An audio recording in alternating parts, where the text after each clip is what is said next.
All right, so let's do some Chapter 8 practice problems. All right. So we've got Ramon, and he's going to incorporate his sole proprietorship, and he's going to transfer inventory and a building and land to the corporation in return for 100% of the corporation's stock. And the property transferred to the corporation, we have this information. So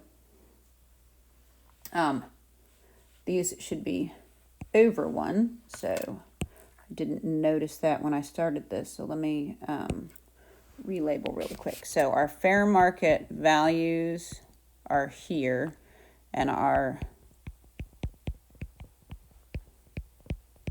adjusted basis are here. Okay. So the question is, the fair market value of the corporation stock received in the exchange equals the fair market value of the assets transferred. Okay. So now we have a number of questions. All right. The first question is the amount of gain or loss realized. Okay. Remember, realized and recognized are not the same thing. Okay. Now, we need to pay attention to the fact that as a result of this transfer of assets, Ramon gets 100% of the corporation's stock. So that means that this transfer qualifies for gain deferral under Section 351. And remember, Section 351 says you can defer recognizing the gain if at the end of that transfer you control more than 80% of the corporation's stock, and Ramon's going to have 100%. So we still have to figure out what he is going to realize. Okay, so how do you figure out your gain realized? Well, your gain realized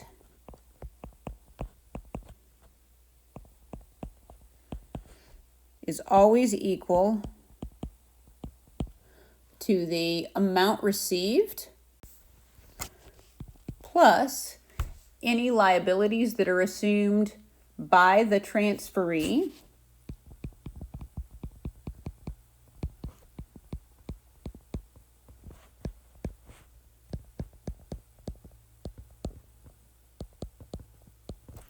minus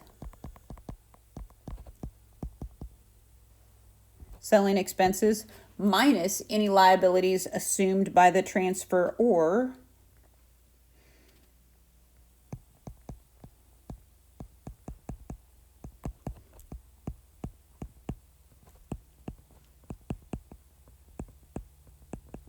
in this case, this is Ramon, okay? And that is going to be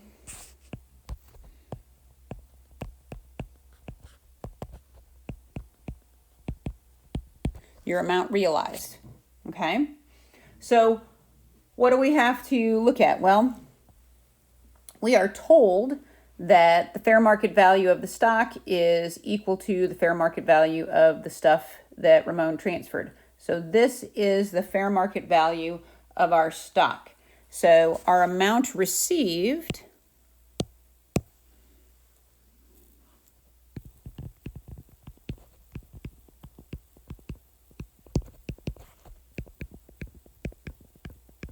is $160,000, okay?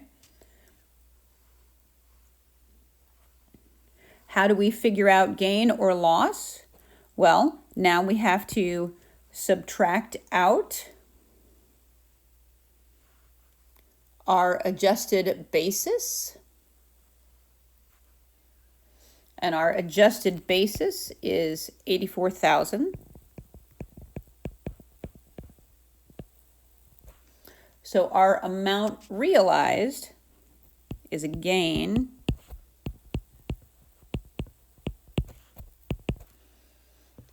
and our gain realized is $76,000. Okay. Now, the next question, so I'm going to slide up a little bit. The next question says, What amount of gain or loss does Ramon recognize? Okay. So what did we already say? Well, we already said that this transfer qualifies. So this qualifies as a Section 351 transfer. Okay. And no boot is exchanged. Okay, now let's talk about what is boot. So boot is property or cash received in the transfer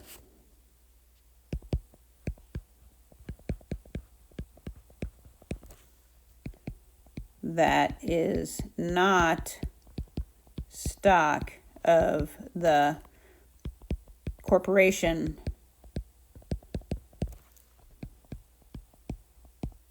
that is forming. So say you, Ramon received stock in a different corporation as part of this transfer of assets, that would be boot. Okay. Now, if you receive boot,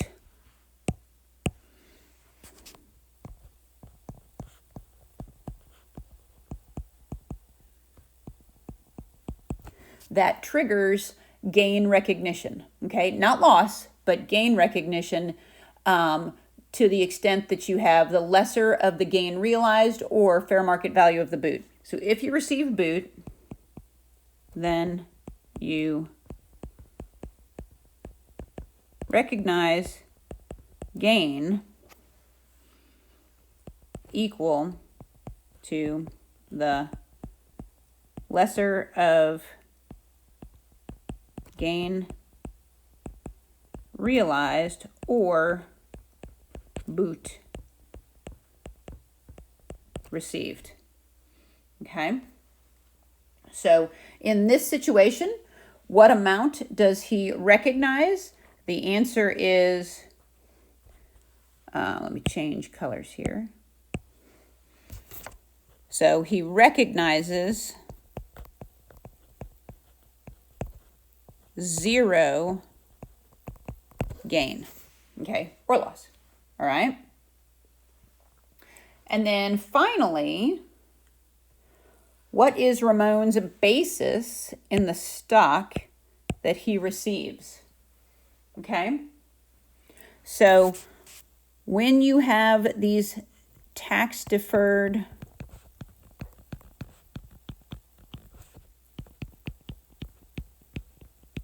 transfers, the basis,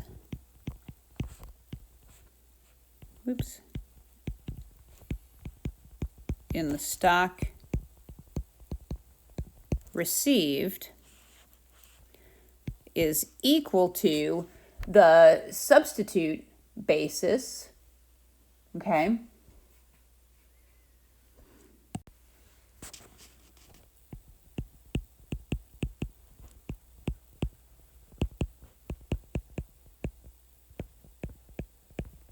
So it's equal to the basis of whatever was transferred minus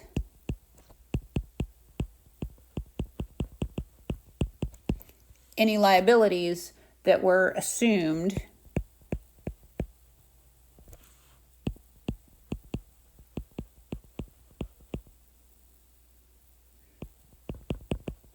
by the corporation. Okay?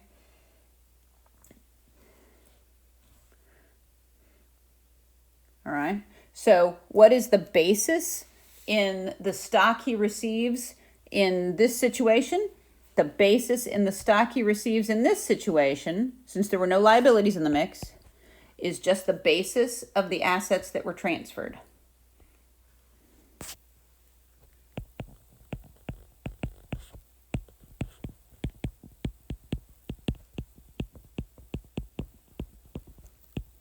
Okay, so that is his basis in the stock. Okay. So that is it for the Ramon problem.